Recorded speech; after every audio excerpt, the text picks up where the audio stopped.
Komið í sæl, við höldum áfram með föstudags þáttinn og hingað eru komnir flottir strákar. Ég ætla bara að biðja ykkur að kynna ykkur sjálfir. Já, ég heiti Sindri Snær Konráðsson. Og ég heiti Egill Andrason. Ég var að segja hérna upphafi þáttarins að ég ætti vona á flottum strákum hingað. Hvað eru þið gamlir? Herru, ég er 20 ára. Og ég er 15. Og þið eru búin að setja saman heilt leikrit, listin að lifa og eru að fara að sýna helgina. Já. Segja okkur aðeins frá þessu. Þið semjið tónlistina, þið semjið leikriti, þið leikstýrir. Segja okkur frá þessu verkefni. Hann sýnir leikstjórn og ég er svona kannski meira svona að leika í því en Egill sem sagt skrifaði verkið ásamt krökkunum í leikóknum og samdi lögin og svo var ég fenginn eftir á til þess að leikstýra verkinu. Já. Hvað fjallar leikritið? Leikritið fjallar hann Frey sem Egill leikur. Það er kannski fínt að þú. Já, það er semst hann Frey sem er að koma til skápnum og líf hans og hann har 2 vinkonur sem heitir Magna og Eva sem er hans bestu vinkonur hans og allt fer svona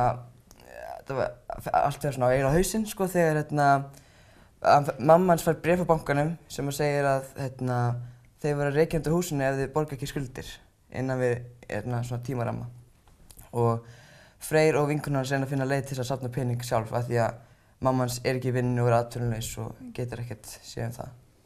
Eru margir sem koma að sýningunni?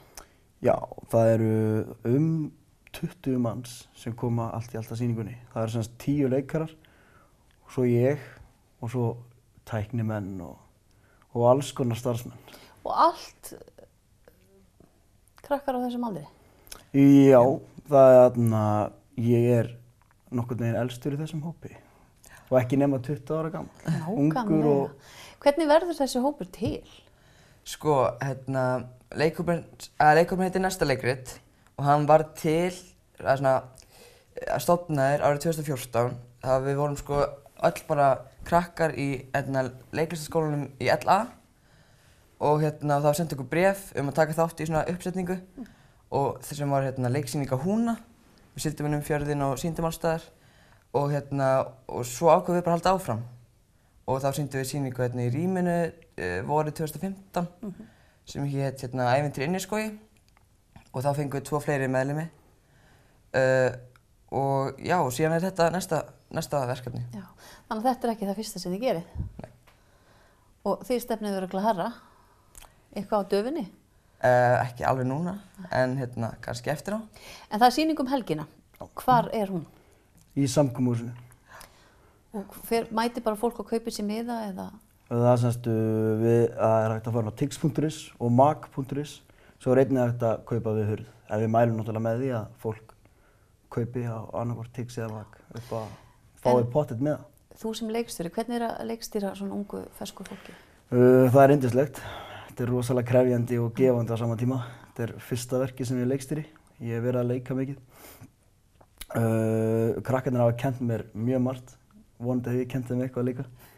En það er náttúrulega þessi aldurshópur, það er náttúrulega yndislegt að vinna með svona krökkum. Lítur að vera hægt að móta þau svolítið vel? Já.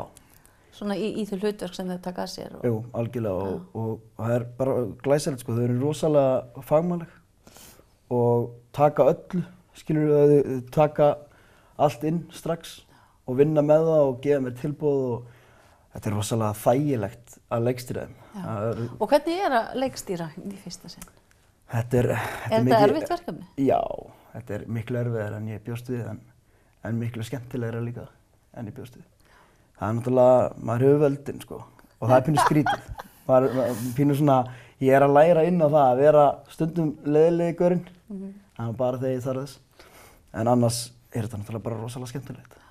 En hvað er það sem vekur áhuga hjá ykkur í upphafi þegar þið hugsið, vá, mig langar að verða leikari eða fara út á þessa braut? Hvenær gerðist það kannski til að byrja með? Ég hef bara alltaf verið mjög athyglisjúkur. Nei, ég hef alltaf eitthvað að vera að syngja og svona bara leika og þannig allstað eins og ég man eins og einhvern tíðan var ég í brúðkaupi í Frakklandi og það bað ég sérstaklega að fá að syngja lag sem ég lærði á leikskólanum og svo var ég, manni þegar Hera Björk var í Eurovision, þá klæddi mig alltaf í svona rauðan kjól með hálskollu og alltaf eitthvað að dansa og syngdi fyrir alla og var með Heru Björk í bakgrunni og okkar. Ég hef bara alltaf að finna þessar eitthvað skemmtilegt. Og þú ætlar að leggja þetta fyrir þig bara? Þú ert búinn að finna þína hillu kannski? Já, þetta er allan núna er þetta skemmtilegasta sem ég geri, þannig að, já. En hvað með þig? Já, ég hef verið að syngja og leika sín í mann eftir mér.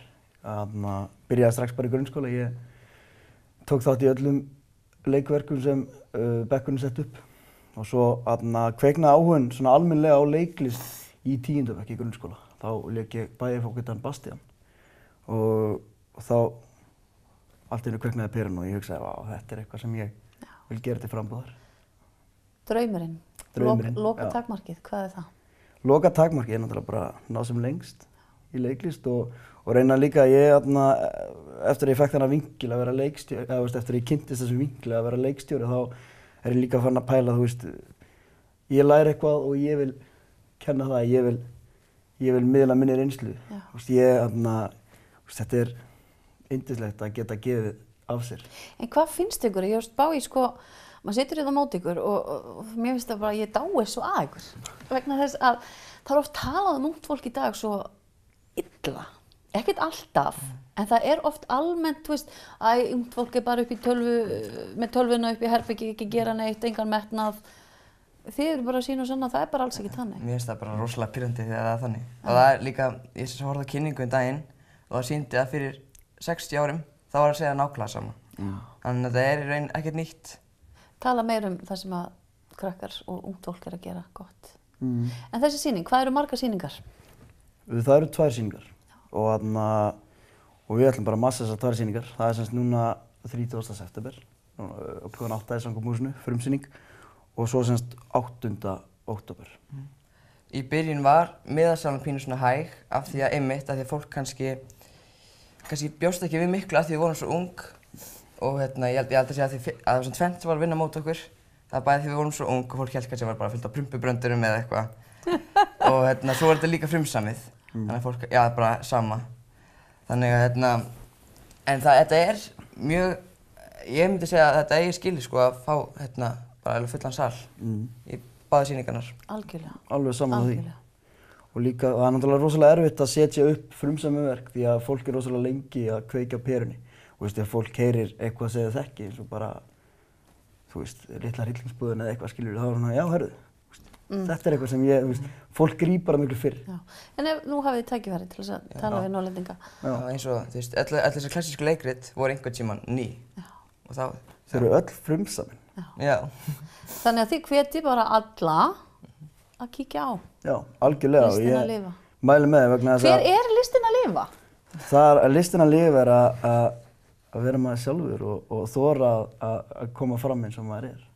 Ég held að það sé listin að lifa. Það ekki? Sammála því. Ég held að þetta séu frábær lokaorð. Strákar, ég segi bara gangi ykkur vel, til hamingju með þetta og bara haldið áfram. Takk. Það er ekki öðruvísi. Takk hérlega. Og við höldum áfram eftir nokkrar auglýsingar.